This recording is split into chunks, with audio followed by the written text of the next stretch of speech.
जय हिंद साथियों, मैं अंकित कुमार यादव आप सभी का स्वागत करता हूं सृष्टि ज्ञान केंद्र में, जहां हम पढ़ रहे हैं कक्षा 12वीं की पॉलिटिकल साइंस और जिसमें चल रहा है अध्याय 8 जिसका नाम है पर्यावरण और प्राकृतिक संसाधन। ये अध्याय हमारे लिए और हमारे जीवन के लिए बहुत महत्वपूर्ण है। हमने अभी तक ये जान लिया है कि आज विश्व राजनीति में पर्यावरण की चिंता क्यों हो रही है, क्यों विश्व राजनीति पर्यावरण पर चर्चा कर रही है, क्योंकि विश्व राजनीति इस बात को बखूबी जान गई है कि अगर पर्यावरण नहीं रहेगा तो उनकी ये जो थोथी राजनीति है, जो लालच की राजनीति है, वो भी नहीं हो पाएगी। हमने पर्यावरण पे भारत का पक्ष भी जान लिया कि भारत क्या सोचता है पर्यावरण पर, भारत की क्या क्या नीति है, क्या दृष्टिकोण है और विश्व के लिए भारत किस प्रकार से काम कर रहा है, इस चीज को हमने समझ लिया। और आंदोलन किस प्रकार से पर्यावरण को बचाने में एक बड़ी भूमिका निभा रहे हैं, इस बात को भी हम जान चुके हैं, समझ चुके हैं। अब हम चल रहे हैं ये जानने और समझने कि पर्यावरण में वो कौन सी चीज है जिसके लिए लोग एक दूसरे के देशों में जाकर राजनीति कर रहे हैं, एक दूसरे के देशों में जाकर अपनी बड़ी बड़ी इंडस्ट्रीज स्टैब्लिश कर रहे हैं, और वो है भू संसाधन। क्या है? भू संसाधन। ये धरती ही हमारे जीवन का आधार है, ऐसे ही नहीं कहा गया है, क्योंकि इस धरती में हमारी जरूरत की हर चीजें हैं और भगवान का इतना अच्छा न्याय है कि उन्होंने किसी एक देश को सब चीज नहीं दी है, हर देश को कुछ ना कुछ दिया है, हर देश को कुछ ना कुछ दिया है।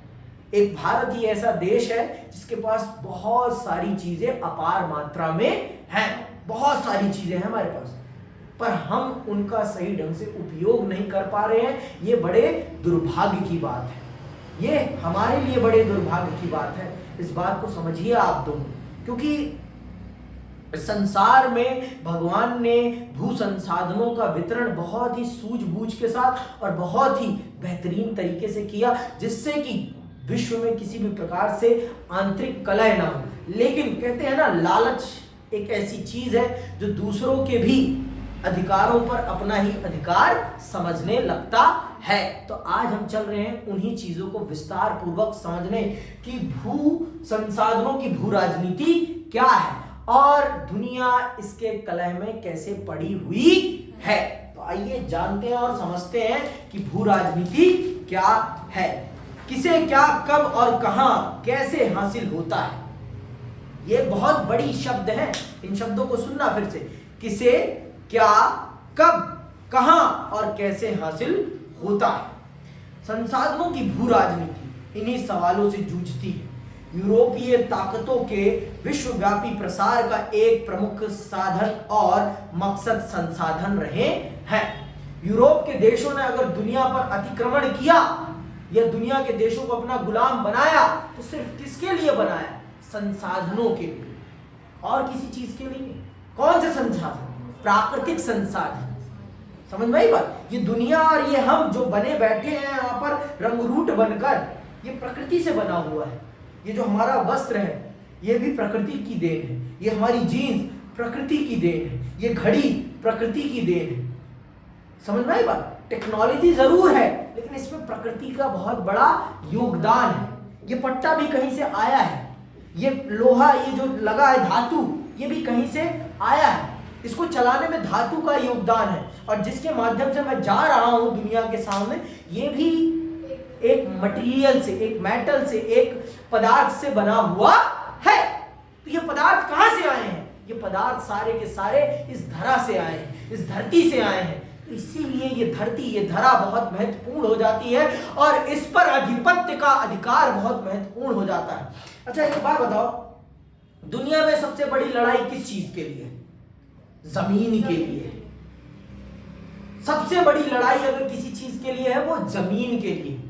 जर, जोरू और जमीन, इन्हीं तीन चीजों की लड़ाई है। अगर आपने महाभारत पढ़ी है तो महाभारत इन्हीं तीन चीजों की लड़ाई है, और किसी चीज की लड़ाई नहीं है। जर है, जमीन है और जोरू है ना। इन्हीं तीन चीजों के लिए इतना बड़ा युद्ध होता है महाभारत का, और उसी में भगवान श्री कृष्ण आपको कर्म का ज्ञान देते हैं गीता के माध्यम से।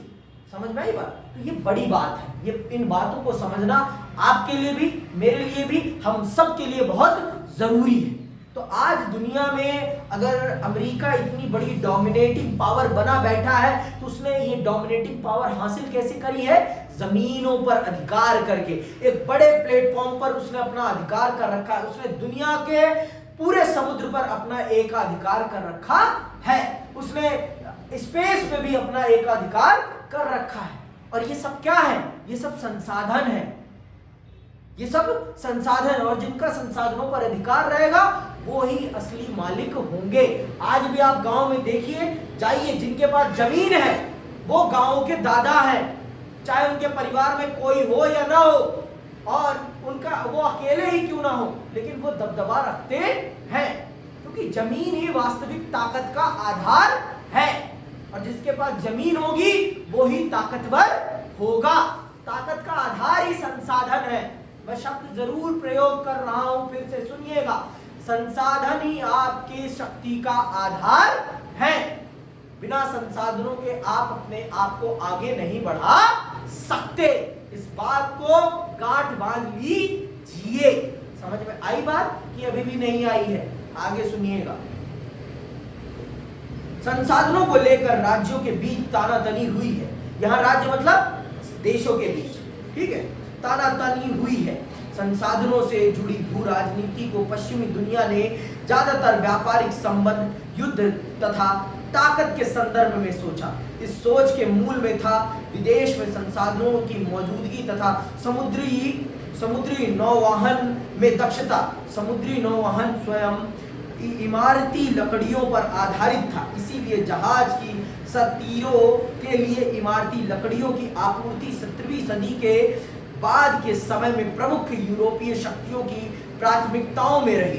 पहले और दूसरे विश्व युद्ध के दौरान सामरिक संसाधन, खासकर तेल की निर्बाध आपूर्ति का महत्व बहुत अच्छी तरह उजागर हो गया। तो जिस भी समय कालखंड को आप उठाएंगे इतिहास के, आपको कहीं ना कहीं संसाधनों के लिए ही लड़ाई होती हुई दिखाई पड़ेगी।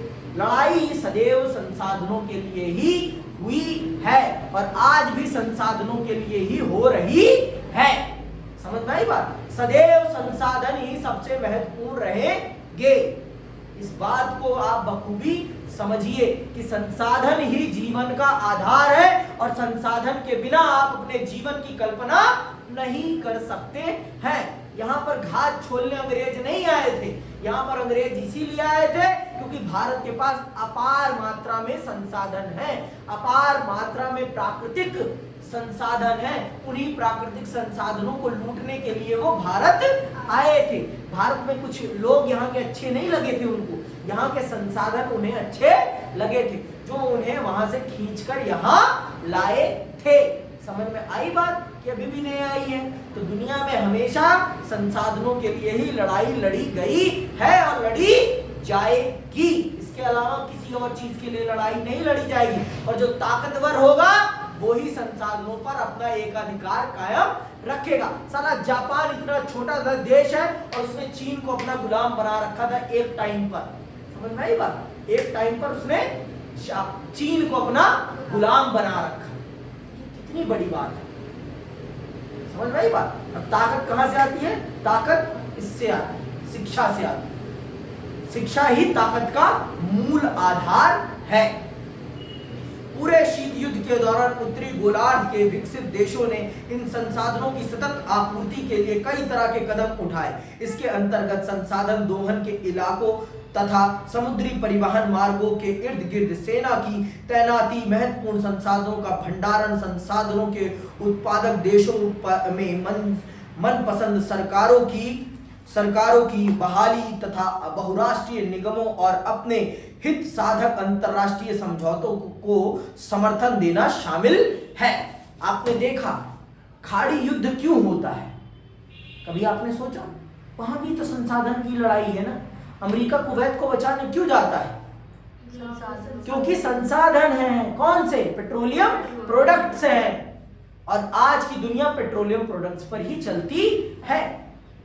पूरी फैक्ट्रियां किस पर चल रही हैं? पेट्रोलियम प्रोडक्ट्स पर चल रही हैं। और बिना पेट्रोलियम प्रोडक्ट्स के आप दुनिया पर डोमिनेट नहीं कर सकते हैं, क्योंकि जिस प्रकार से आपके शरीर का ईंधन भोजन है, उसी प्रकार से मशीनों के शरीर का ईंधन क्या है? Petroleum products. और बिना पेट्रोलियम प्रोडक्ट्स के ये फैक्ट्रियां नहीं चलेंगी, और ये फैक्ट्रियां नहीं चलेंगी तो पैसा कहां से आएगा बाबू?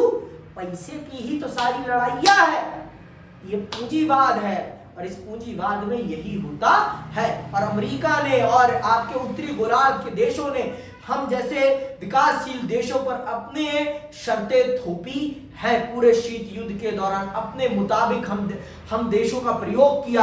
आप इसका उदाहरण पाकिस्तान को देख सकते हैं। पाकिस्तान का अमेरिका ने किस प्रकार से प्रयोग किया है, इसका साक्षात उदाहरण आप सबके सामने है, मुझे बताने की जरूरत नहीं है। अफगानिस्तान का किस प्रकार से प्रयोग किया गया है, इसका उदाहरण आप सबके सामने है, बताने की मुझे जरूरत नहीं है कि अमेरिका ने अपने डोमिनेंस को बनाए रखने के लिए किस प्रकार से इस दुनिया को अपनी जरूरत के अनुसार प्रयोग किया है, ये बताने की कोई जरूरत नहीं है। आप पढ़िए इस विश्व की राजनीतिक इतिहास को, तो आपके सामने पूरा का पूरा खाका खुल जाएगा। और आपने अमेरिकी वर्चस्व वाला जब अध्याय पढ़ा है तो आपको यह पता है कि पूरी दुनिया के समुद्री तंत्र पर उसका एकाधिकार है, और पूरी दुनिया के इंटरनेट पर उसका एकाधिकार है, क्योंकि उसी की बड़ी बड़ी कंपनियां इस क्षेत्र में काम करती है। गूगल किसका है? अमेरिका का है। फेसबुक किसका है? अमेरिका का है। व्हाट्सएप किसका है? अमेरिका का है। आपके पूरे के पूरे डाटा पर उसका नियंत्रण है। स्नैपचैट किसका है? अमेरिका का है। तो आपकी प्यारी प्यारी फिल्टर वाली फोटो अमेरिका के पास आपसे पहले पहुंच जाती है। समझ में आई बात? तो बहुत ही सोच समझ के डाटा कलेक्ट कीजिए, बहुत ही सोच समझ के इन फोनों का प्रयोग कीजिए, क्योंकि ये आपके डाटा को क्लिक कर रहे हैं, आपके डाटा को अपने अंदर सम्मिलित कर रहे हैं, और ये आपके डाटा का किस प्रकार से प्रयोग कर दे कोई पता नहीं है। ठीक है, आगे सुनिएगा। पश्चिमी देशों के राजनीतिक चिंतन का केंद्र सरोकार यह था कि संसाधनों तक पहुंच अबाध रूप से बनी रहे, क्योंकि सोवियत संघ इसे खतरे में डाल सकता था। एक बड़ी चिंता यह थी कि खाड़ी के देशों में मौजूद तेल तथा दक्षिणी और पश्चिमी एशिया के देशों में मौजूद खनिज पर विकसित देशों का नियंत्रण बरकरार है। सुन रहे हो ना? खाड़ी देशों पर भी और आपके दक्षिणी और पश्चिमी एशिया के देशों में जो खनिज पदार्थ हैं उन पर भी ये अपना नियंत्रण बनाए रखने के लिए किस प्रकार से काम कर रहे थे। शीत युद्ध में किसी और चीज की लड़ाई नहीं है, वास्तविक तौर पर खनिज पदार्थों की, इन प्राकृतिक संसाधनों की लड़ाई है कि किस पे देखो, जिसमें जितने ग्रुप होंगे, जितने देश होंगे, उसके पास उतना ज्यादा संसाधन होगा, और वो उसके संसाधन का प्रयोग करके अपनी लड़ाई को आगे बढ़ा पाएगा। सीधी बात, नो बकवास। समझ में आई बात? राजा भी पुराने समय में राजा दूसरी भूमि को अपने अधीन क्यों करना चाहता था? क्योंकि भूमि ही उस समय कमाई का सबसे बड़ा साधन थी। जितना बड़ा आपके पास भूमि का क्षेत्र होगा उतनी आपके पास कृषि भूमि होगी, और जितनी आपके पास कृषि भूमि होगी उतना ही आपके पास कर आएगा। सीधी बात, नो बकवास। कमाई का साधन ही पहले क्या था? कृषि थी। तो जिसके पास जितनी बड़ी कृषि भूमि होगी उसकी कमाई भी उतनी ही होगी।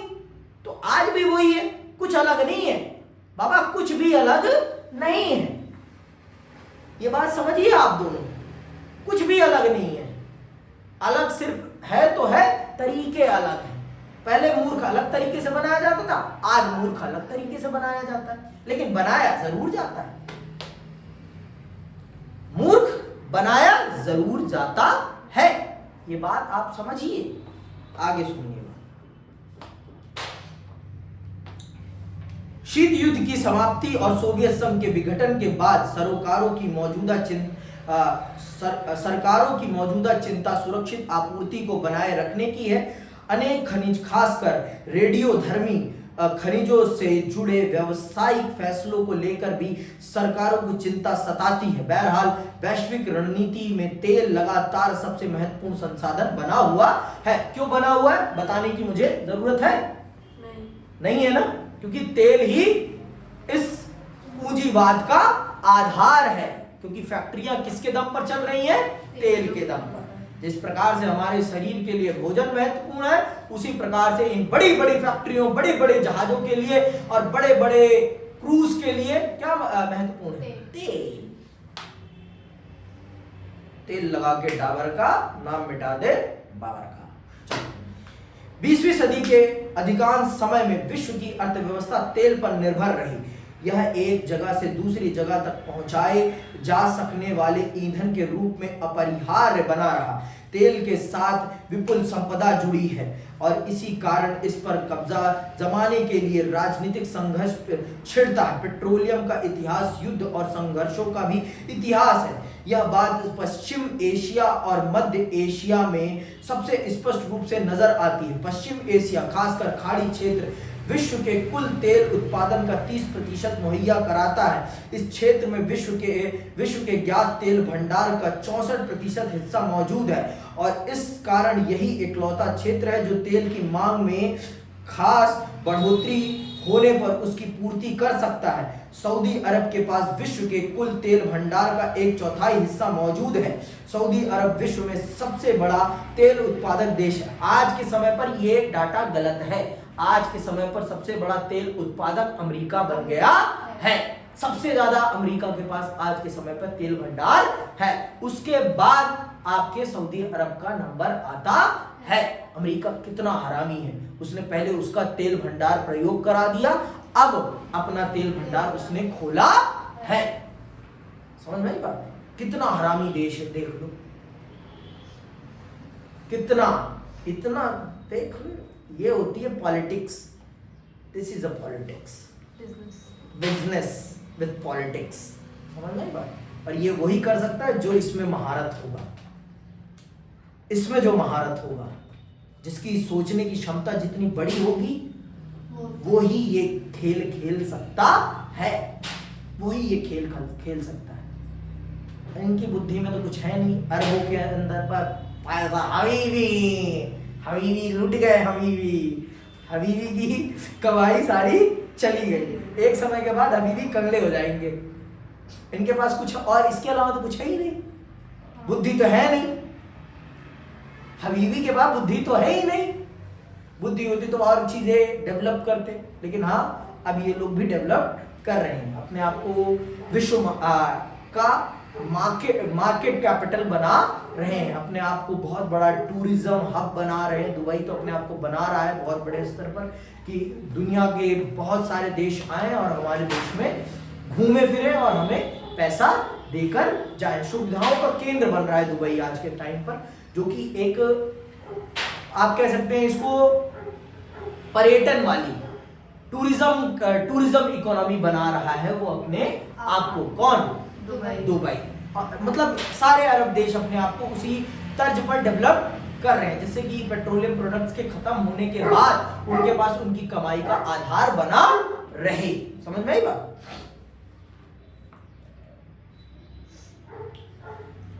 इराक के एक बड़े हिस्से में तेल भंडार की मौजूदगी को लेकर खोजबीन अभी नहीं हुई है। संभावना है कि इराक का तेल भंडार 112 अरब बैरल से कहीं ज्यादा हो। संयुक्त राज्य अमेरिका, यूरोप, जापान तथा चीन और भारत में इस तेल की खपत होती है, लेकिन ये देश इस इलाके से बहुत दूरी पर हैं। विश्व राजनीति के लिए पानी एक और महत्वपूर्ण संसाधन है। विश्व के कुछ भागों में साफ पानी की कमी हो रही है।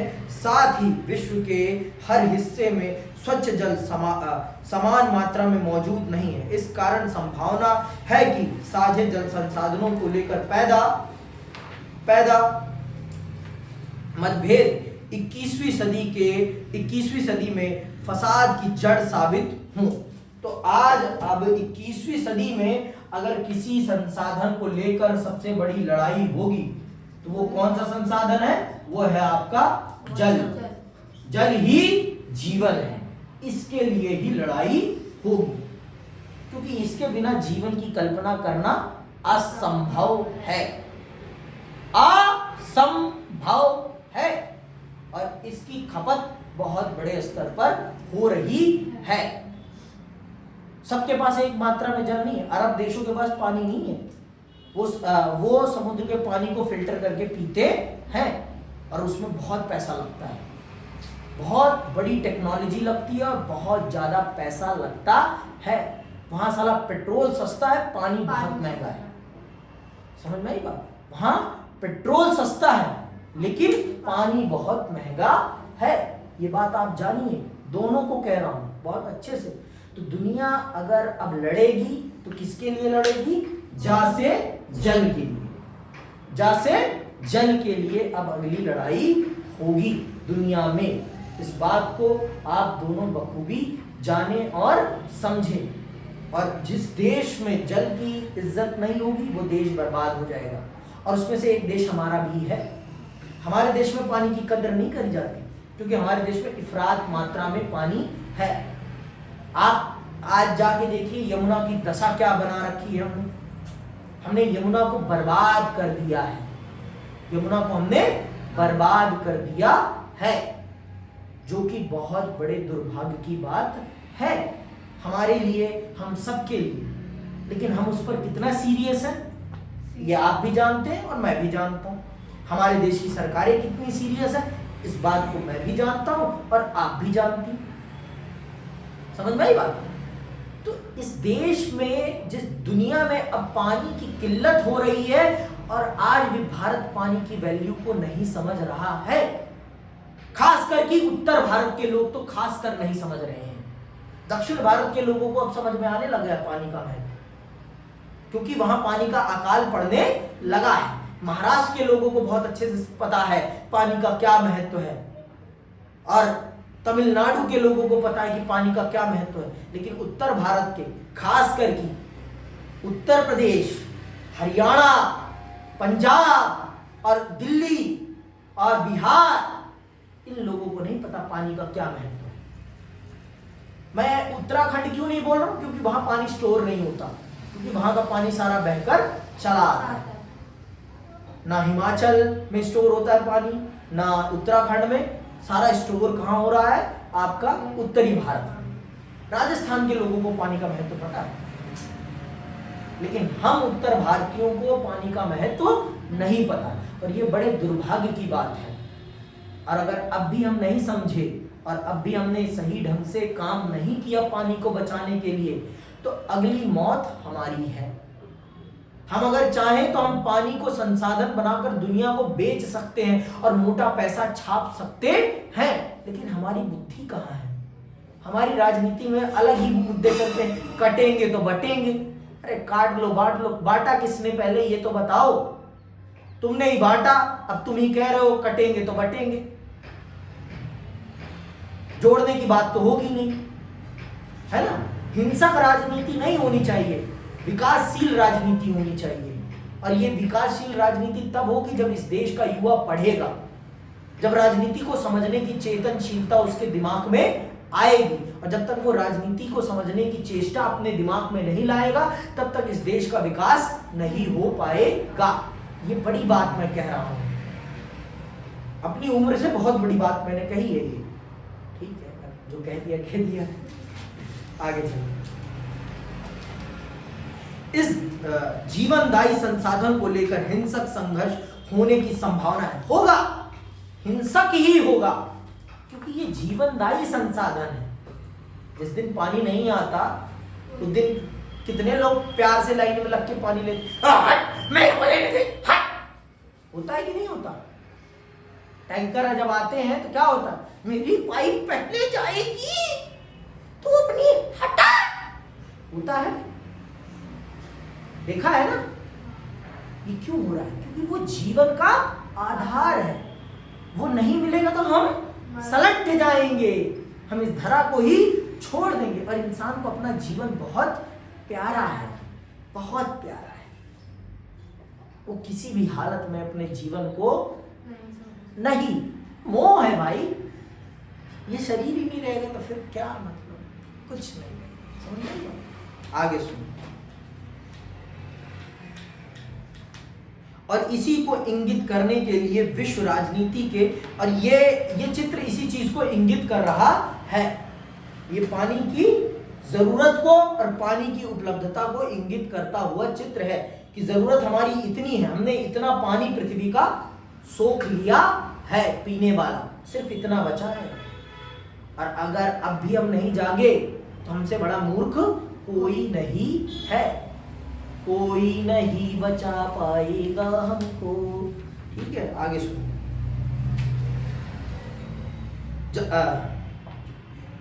जल युद्ध शब्द गढ़ा है, इसी को इंगित करने के लिए विश्व राजनीति के कुछ विद्वानों ने जल युद्ध शब्द गढ़ा है।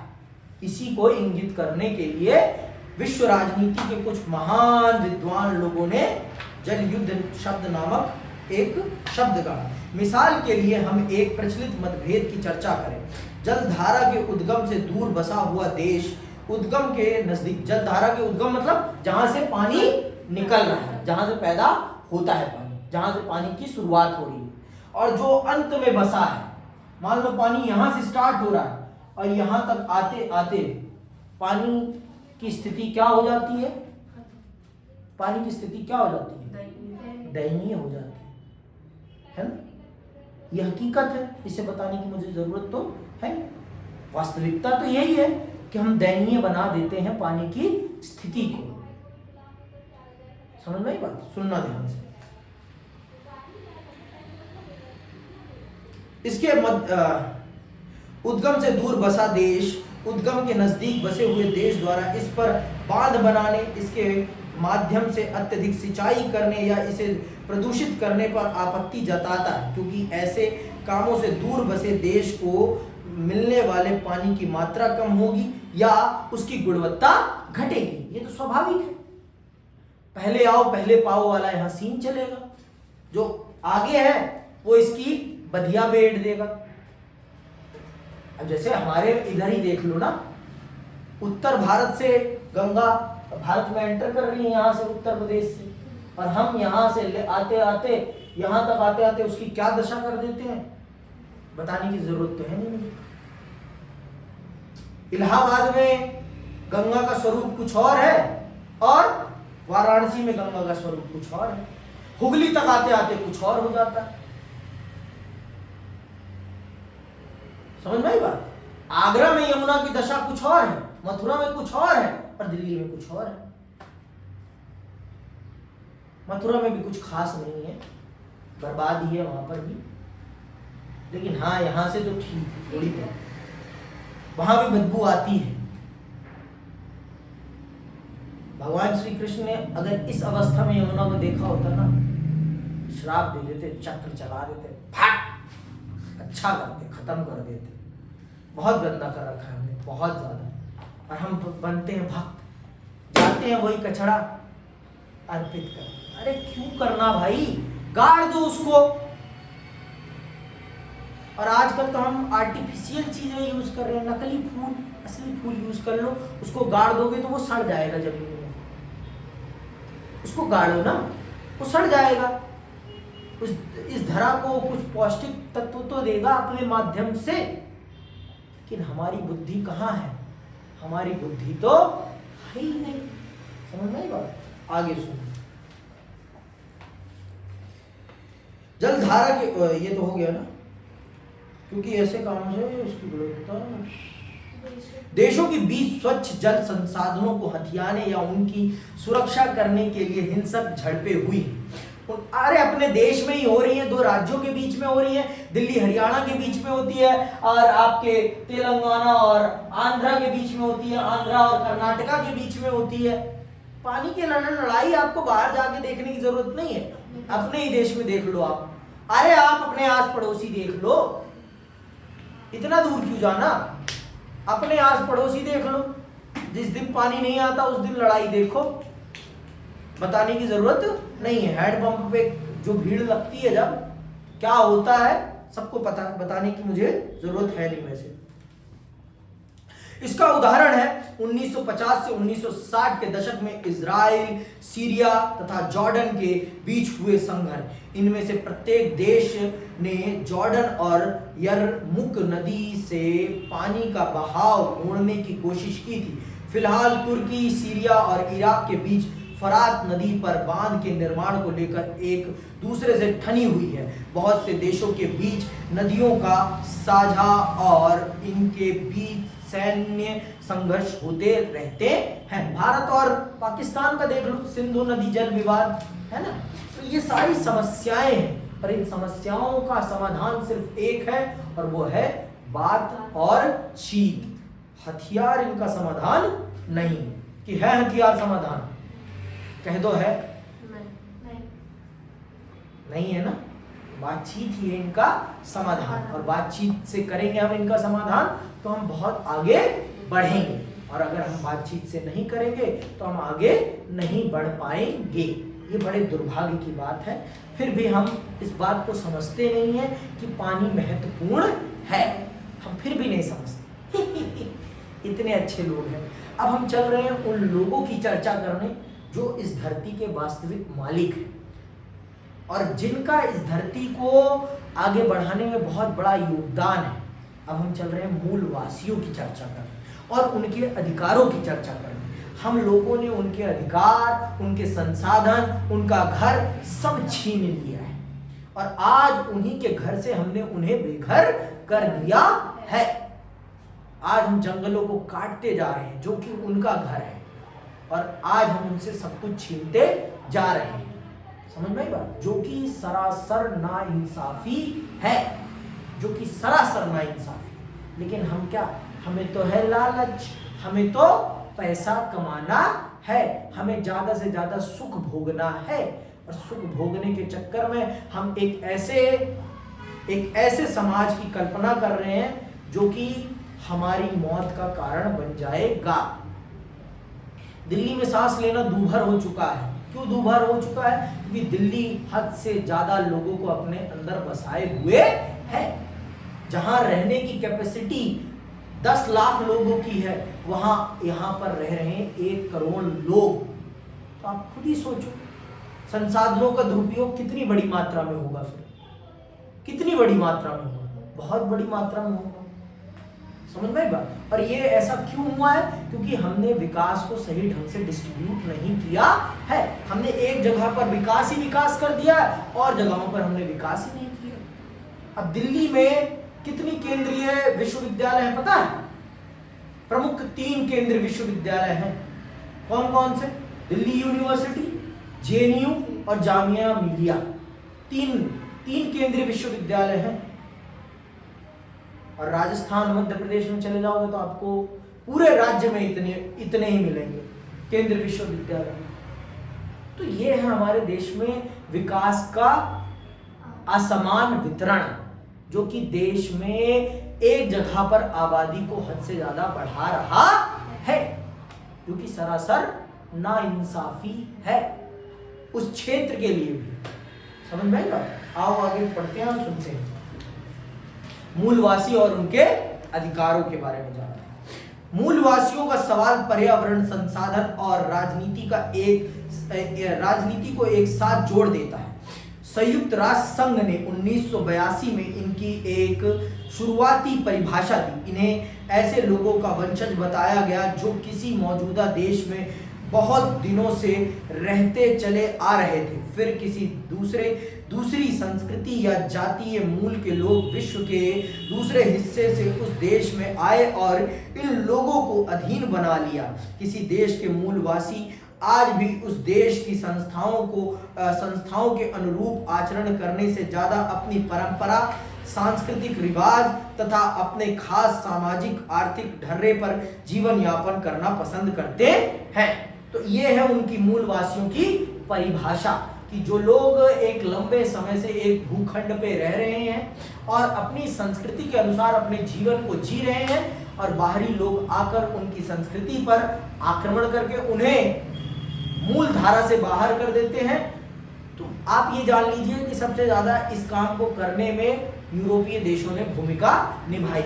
ऑस्ट्रेलियाई मूलवासियों को उनके घरों से बेघर करने में ब्रिटेन का बहुत बड़ा योगदान है, और अमेरिका, उत्तरी अमेरिका, दक्षिणी अमेरिका में भी यही काम यूरोपीय देशों ने किया। तो यूरोप के लोगों ने बहुत ज्यादा इस दुनिया को बर्बाद किया है और मूलवासियों को भी उनके अधिकारों से वंचित किया है। भारत सहित विश्व के विभिन्न हिस्सों में मौजूद लगभग 30 करोड़ मूलवासियों के सर्वमान्य हित विश्व राजनीति के संदर्भ में क्या है? फिलीपींस के कोरडीरेरा क्षेत्र में 20 लाख मूलवासी लोग रहते हैं। चिले में मापुसे नामक मूलवासियों की संख्या 10 लाख है। बांग्लादेश के चटगांव पर्वतीय क्षेत्र में 6 लाख आदिवासी बसे हैं। उत्तर अमेरिकी मूलवासियों की संख्या 3,50,000 है। पनामा नहर के पूरब में पूना नामक मूलवासी 50,000 की तादाद में है और उत्तरी सोवियत में ऐसे लोगों की आबादी 10 लाख है। दूसरे सामाजिक आंदोलनों की तरह मूलवासी भी अपने संघर्ष एजेंडा और अधिकारों की आवाज उठाते हैं, क्योंकि इनको इनके ही घर से बेघर कर दिया गया है। वास्तविक तौर पर इनके ही ये जंगल घर है, इनका ही ये घर है और इन्हें पता है कि इन जंगलों को कैसे संरक्षित करना है और इनसे अपनी जरूरत का कितना सामान लेना है। ये बखूबी इस बात को जानते हैं, बखूबी जानते हैं। मैं शब्द फिर से दोहरा रहा हूं, ये बखूबी इस बात को जानते हैं कि इस विश्व के पर्यावरण को कैसे बचाना है और कैसे इसे संरक्षित करना है। ये इस बात को बहुत अच्छे से जानते और समझते हैं। विश्व राजनीति में मूलवासियों की आवाज विश्व बिरादरी में बराबरी का दर्जा पाने के लिए उठी है। मूलवासियों के निवास वाले स्थान मध्य और दक्षिण अमेरिका, अफ्रीका, दक्षिण पूर्व एशिया तथा भारत में है, जहां इन्हें आदिवासी या जनजाति कहा जाता है।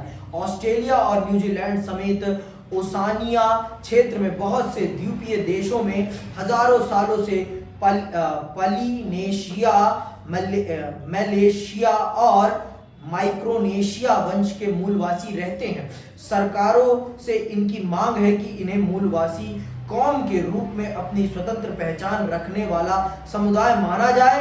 अपने मूल वास स्थान पर हक की दावेदारी में विश्व भर के मूलवासी यह जुमला इस्तेमाल करते हैं कि हम यहाँ अनंत काल से चले आ रहे हैं। भौगोलिक रूप से चाहे मूलवासी अलग अलग जगहों पर कायम हैं, लेकिन जमीन और उस पर आधारित विभिन्न जीवन प्रणालियों के बारे में इनकी विश्व दृष्टि आश्चर्यजनक रूप से एक जैसी है।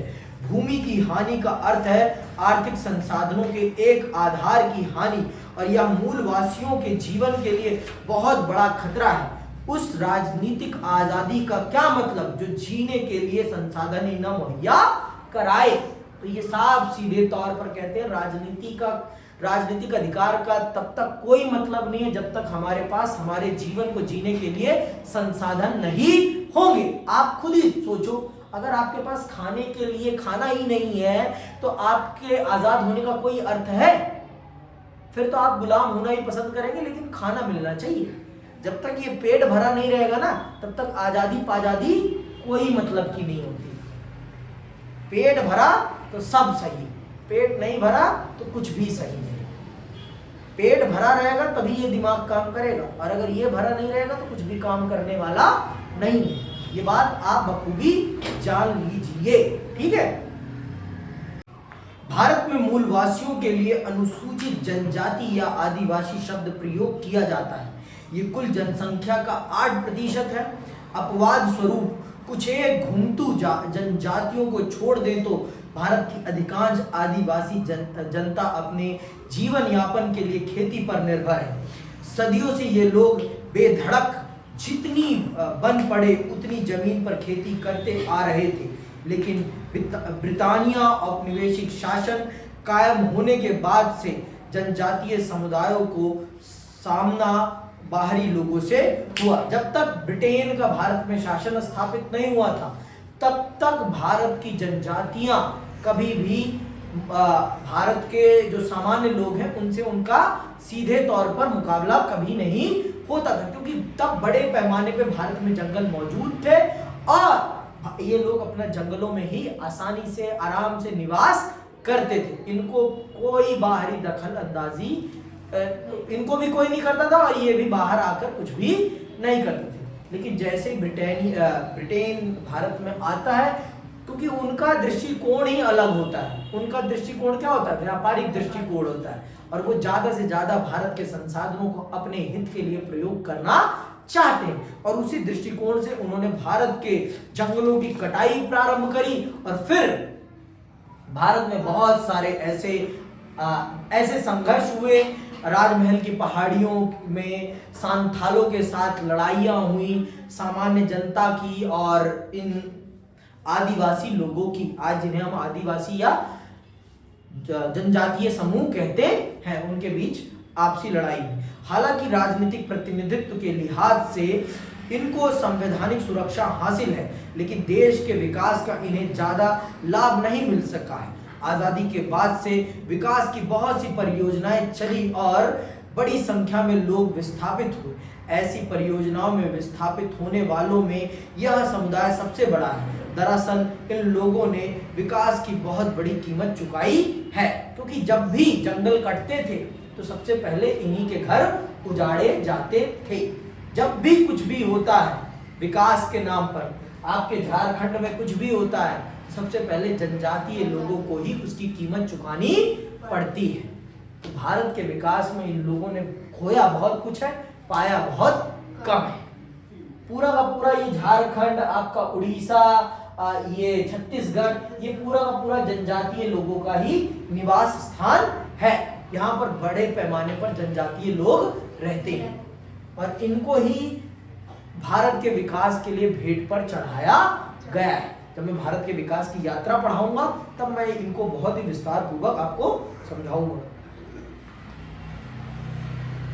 मूलवासी समुदायों के अधिकारों से जुड़े मुद्दे राष्ट्रीय और अंतर्राष्ट्रीय राजनीति में लंबे समय तक अपेक्षित रहे। मतलब लोग इन पर ध्यान ही नहीं देते थे, हमारे देश में भी नहीं देते थे, विश्व राजनीति में भी नहीं देते थे। हाल के दिनों में इस सवाल पर ध्यान दिया जाने लगा है। 1970 के दशक में विश्व के विभिन्न भागों के मूलवासियों के नेताओं के बीच संपर्क बढ़ा। इससे इनके साझे अनुभवों और सरोकारों को एक सरोकार मतलब इनके मुद्दों को इनकी बातों को भी फिर तरजीह दी जाने लगी। तरजीह मतलब महत्व मिलने लगा, इनके बारे में भी बात होने लगी। 1975 में world council of indigenous people का गठन हुआ। संयुक्त राष्ट्र संघ में सबसे पहले इस परिषद को परामर्शदायी परिषद का दर्जा दिया गया। इसके अतिरिक्त आदिवासियों के सरोकारों से संबंधित 10 अन्य स्वयंसेवी संगठनों को भी यह दर्जा दिया गया। अगले अध्याय में वैश्वीकरण के विरुद्ध चल रहे आंदोलनों की चर्चा की गई है। इनमें अनेक आंदोलनों ने मूलवासियों के अधिकारों पर जोर दिया है। तो ये आपको चैप्टर सिर्फ पर्यावरण के बारे में नहीं बता रहा, ये चैप्टर आपकी विश्व राजनीति के दृष्टिकोण को भी समझाने की कोशिश कर रहा है कि विश्व राजनीति में पर्यावरण इतना महत्वपूर्ण मुद्दा क्यों नहीं बन पा रहा था अभी तक, अब क्यों बनना स्टार्ट हुआ है, और वैश्वीकरण किस प्रकार से पर्यावरण के विनाश का एक बड़ा कारण बन रहा है। ये चीज हम अगले चैप्टर में बहुत विस्तार पूर्वक समझेंगे। और इसी के साथ इस अध्याय का यही समापन करते हैं और मैं आप सबसे विदा लेता हूं। जय हिंद, जय भारत।